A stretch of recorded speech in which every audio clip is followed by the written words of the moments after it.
Hey guys, number one Marmaduke fan here with some high speed, no soy, no all killer, no filler, quick comic book reviews. All right, so first off though, tangent, let's talk about typography. What is this word? Before I tell you what this comic is called, Jigsla. Well, wait. If that could be an I, or that could be an I, but that's an I, that's probably not an I. If that's an I, that's probably not an I. So maybe it's a Jigs, or Isgla. Long dreamt crown awakens for marked haunted hearts to Isola's. Typography is supposed to be easy to read. All right. The story is by Brendan Fletcher and Carl Kerschel. And Carl Kerschel and Massasik did the art.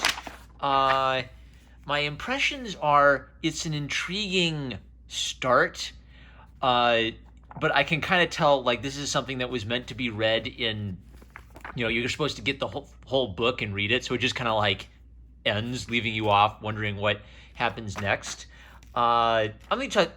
It's basically just kind of like an interesting little fantasy story. There might be some weird thing where they're doing some jump forwards and jump backwards in times, and I'm not sure if it's a jump forward or a jump backwards, so maybe that's a thing on purpose that's supposed to keep me guessing because I don't know what's going to happen in future. But basically we've got what's either a badass female medieval warrior or like a real Bishi boy medieval warrior who is walking around with this cool tiger that I'm going to assume it's a female knight, that she keeps referring to this female tiger as my majesty, your majesty, the queen, right? And so we put two and two together that somehow the queen got turned into a tiger.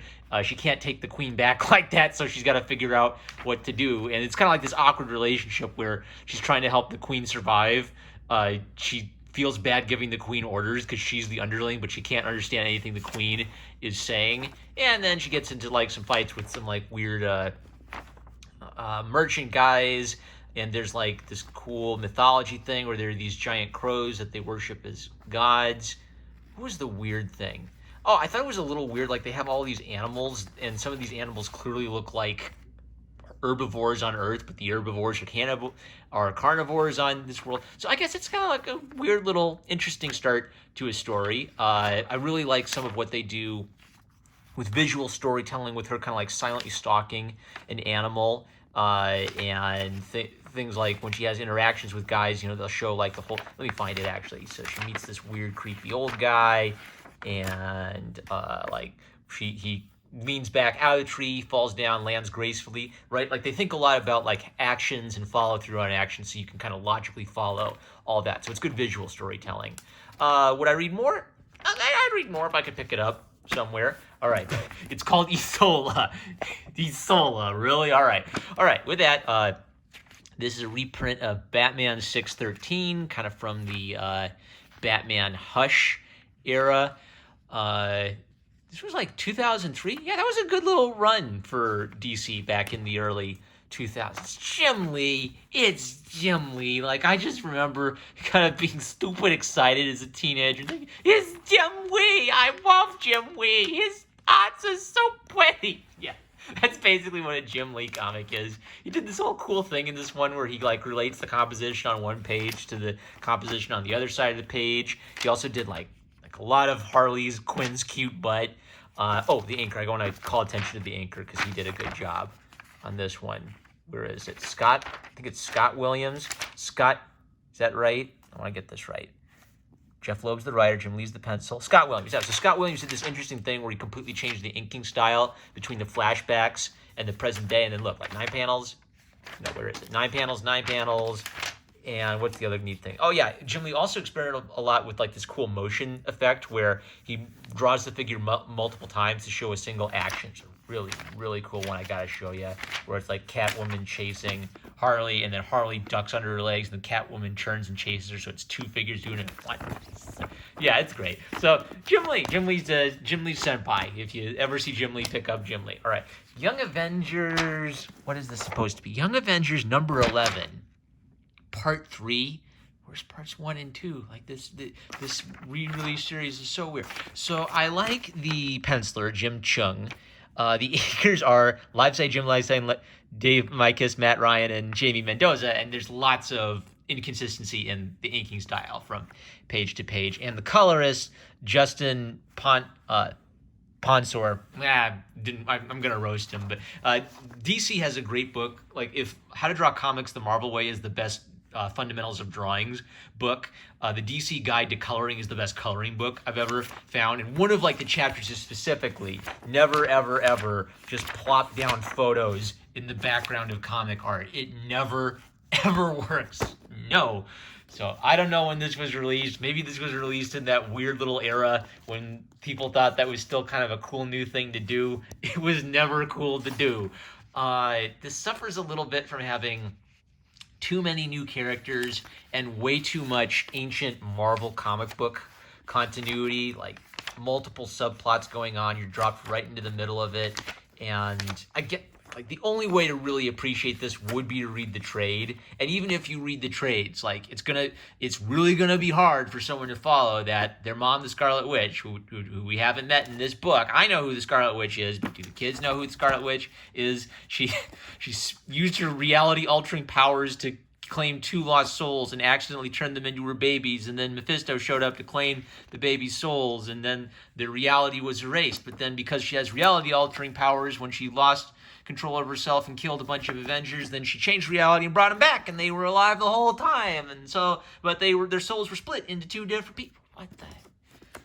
What?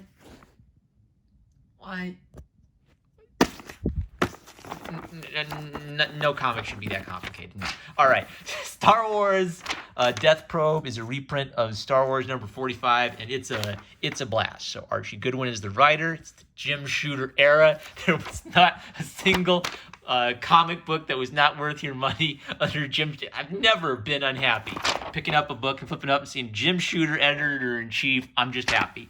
Carmine Infantino, a really stylish penciler. This is a really slick issue. I enjoyed it for kind of the dynamism he brought to it. And Daystone was the inker. And this was a well-illustrated, just fun little adventure issue with Luke shortly after confronting Darth Vader, going on a little adventure fighting a super robot in space. And lots of like dynamic booms and explosions and cool technology and like evil commanders with the Empire hatching their devious schemes. This is the weirdest panel I've seen in a while. It took me a while to interpret it. So I'll tell you what I thought it was before I figured out what it actually is. I thought this was a column here, right, separating the 2 of them. And it looks like Luke's foot is here, but his arm is projecting forward in space behind this column, so it hides the gory cutoff of where his arm is. But that doesn't make sense, because then his arm isn't going forward in space, it's going out in space. So really it just looks like his wrist is terminating inside this column. Good grief. And then what I figured out what it might be is these could be 2 little just things hanging down from the ceiling, floating in space between us and them. So yeah, it is censoring the hand getting cut off. It's also weird that his hand isn't on the lightsaber, I guess. Like, is the hand like literally like right here? Where would the hand, did it go flying off? Because how does lightsaber physics work? Would that take the brunt of the force of the lightsaber blast? But anyway, what would have helped this panel, I think, would have been to extend these 2 things down below here so that they were clearly not part of this platform. It's okay, or you don't need them at all. It's okay to show his hand getting chopped off. We'll live.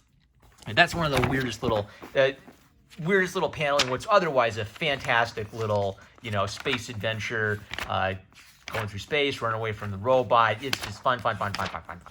Yep, Luke gets to be a hero. It's really straightforward. It's just a fun adventure story, and a particularly well illustrated one. I'm really getting a lot of respect for Carmine Infantino. So, winner's Jim Lee for art department. These 3, I'm going to give all of these away. Young Avengers is really the only one of these that I didn't thoroughly enjoy. Isola, I enjoyed it. I just felt like, okay, it's part of a story. I got to go get the trade paperback. And these 2 are my favorites from the day. All right, that's it. I'm #1 Marmaduke fan. We don't need no stinking 10-minute videos. Love you guys. Catch you later.